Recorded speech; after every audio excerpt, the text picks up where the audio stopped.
आप सभी का हमारे YouTube channel migrate mind class में स्वागत है। और हम लोग पीसीएस की जो सीरीज चल रही थी उस सीरीज को कंटिन्यू करते हैं।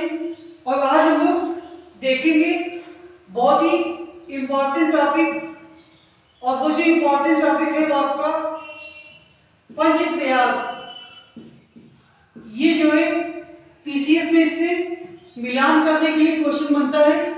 और हम लोग पढ़ने जा रहे हैं आज पंच प्रयाग, और इस प्रयाग को हम लोग एक ट्रिक के माध्यम से याद करेंगे। तो देखते हैं क्या है ट्रिक। तो सबसे पहले हम लोग क्या करेंगे, पांचों प्रयाग के नाम याद करेंगे, और वो भी एक सीक्वेंस से। तो पांच प्रयाग कौन कौन से हैं? नंबर 1 कौन सा आता है? विष्णु प्रयाग याद रखेंगे आप लोग। नंबर 2 नंद प्रयाग।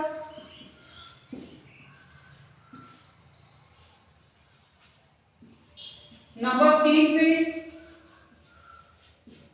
कर्ण प्रयाग। नंबर 4 आपका रुद्र प्रयाग। और नंबर 5 पे याद रखेंगे हम लोग देव प्रयाग। तो सबसे पहले ये जो 5 प्रयाग दिए हैं, तो इनका ये जो सीक्वेंस याद करने के लिए बताया गया है। तो ये जो सीक्वेंस कहां से है? तो जब भी आपसे पूछ दिया जाए कि इन प्रयागों को उत्तर से दक्षिण किस क्रम में सजाना है, अगर आपसे पूछ दिया जाए कि उत्तर से दक्षिण के क्रम में सजाइए, तो ऐसे आप लोग इसको बता देंगे कि इस तरह से हम लोग उत्तर से दक्षिण प्रयाग को सजा सकते हैं। अब बात आती है कि हम लोग इसे याद कैसे रखेंगे। तो याद रखने की एक शानदार ट्रिक हम शेयर करने जा रहे हैं। आप लोग समझिए कैसे याद रखेंगे। सबसे पहले आप लोग क्या याद रखेंगे, एक थोड़ी सी कहानी जो सबको पता है कि बात करें विष्णु भगवान की। तो विष्णु भगवान ने क्या किया था, नंद के घर, याद रखेंगे, विष्णु भगवान ने नंद के घर जब जन्म लिया था, तो उनका नाम क्या था वहां पे? तो उनका नाम था कृष्ण। तो यहां पे कृष्ण को कर्ण से आपको रिलेट करना है, याद हो जाएगा। अभी क्या बताया कि भगवान विष्णु ने किनके यहाँ जन्म लिया था? तो नंद के यहाँ जन्म लिया था। किस रूप में? तो कृष्ण के रूप में। बस यहाँ पे कृष्ण को कर्ण आपको समझना है। फिर क्या होता है आगे? उनसे मिलने कौन आते हैं? तो उनसे मिलने आते हैं भगवान शिव, जिन्हें क्या कहा जाता है? तो जिन्हें कहा जाता है रुद्र अवतार। और ये सब लोग क्या है? तो ये सब लोग क्या है? ये सब लोग देवता है। तो इससे हो जाएगा आपका देव प्रयाग। तो ये एक याद करने की ट्रिक है कि भगवान विष्णु से विष्णु प्रयाग हो गया, जन्म लिया था नंद के यहाँ, नंद प्रयाग हो गया। जन्म किस रूप में लिया था? तो कृष्ण। हमने कहा यहाँ पे आपको थोड़ा याद करना पड़ेगा, कृष्ण नहीं कर्ण याद करना पड़ेगा कि वो प्रयाग कौन सा है, कर्ण प्रयाग। उसके बाद इनसे मिलने आते हैं भगवान शिव। तो शिव को क्या कहा जाता है? रुद्र कहा जाता है। तो ये हो गया आपका रुद्र प्रयाग। और उसके बाद ये सब लोग क्या थे? तो ये सब लोग देवता थे। तो इससे क्या हो गया? देव प्रयाग। तो हम लोगों ने पांचों प्रयाग एक ट्रिक के माध्यम से याद कर लिए। अब हम लोग बताते हैं कि ये जो पांचों प्रयाग हैं, पांचों प्रयाग किस नदी के संगम पे बने हैं, ये भी आपको याद करना पड़ेगा कि ये जो पांचों प्रयाग हैं किन नदियों के संगम में बने हैं। तो उसमें क्या करना है कि जो अलकनंदा नदी है, क्या याद रखना है कि जो अलकनंदा नदी है ये सब में आपकी कॉमन नदी रहेगी। तो एक नदी तो आप लोग याद कर ही सकते हैं, कौन सी नदी?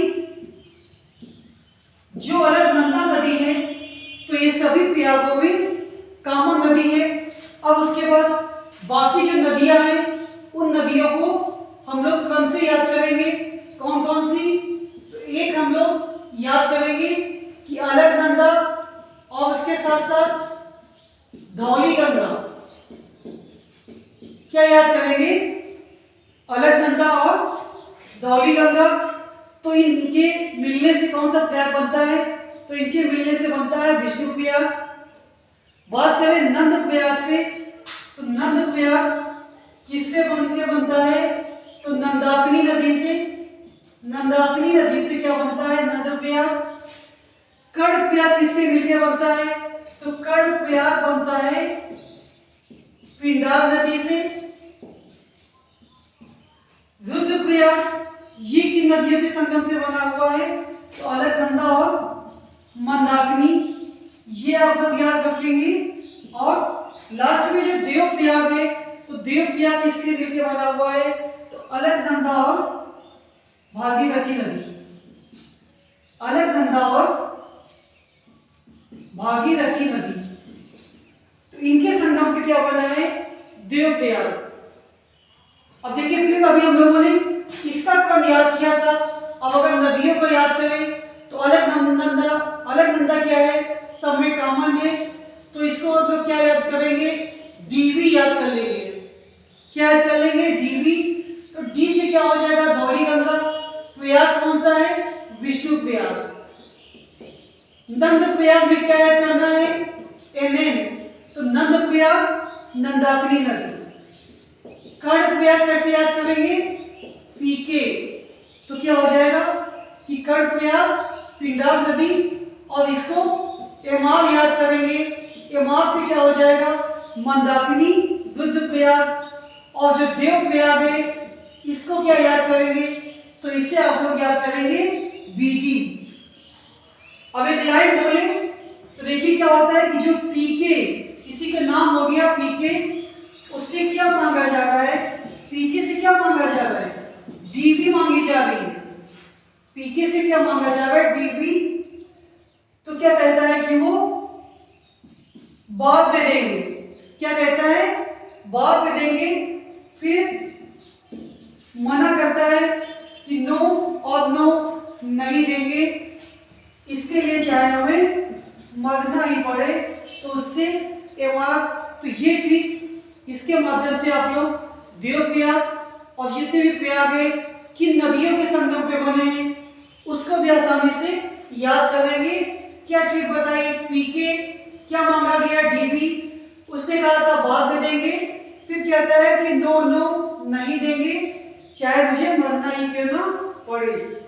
तो क्या हो गया? अलकनंदा सब में कॉमन रहेगी, सब में अलकनंदा कॉमन रहेगी। तो यहाँ पे जो कर्ण प्रयाग है पिंडार नदी पे, विष्णु प्रयाग धौलीगंगा, यहाँ पे देव प्रयाग भागीरथी नदी, नंद प्रयाग नंदाकिनी नदी, रुद्र प्रयाग मंदाकिनी नदी। और आप लोग याद रखेंगे ये जो अलकनंदा नदी है ये कहां से निकलती है?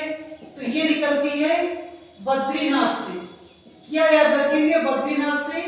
और जब कभी पूछ दिया जाए मंदाकिनी नदी कहां से निकलती है, तो मंदाकिनी नदी निकलती है केदारनाथ से।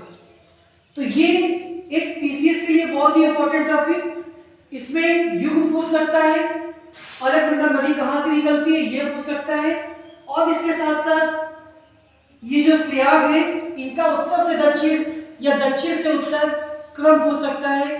तो मैं समझता हूं कि ये बहुत ही इंपॉर्टेंट टॉपिक है, आप लोग इसे ध्यान में रखें, इसे याद करें। धन्यवाद।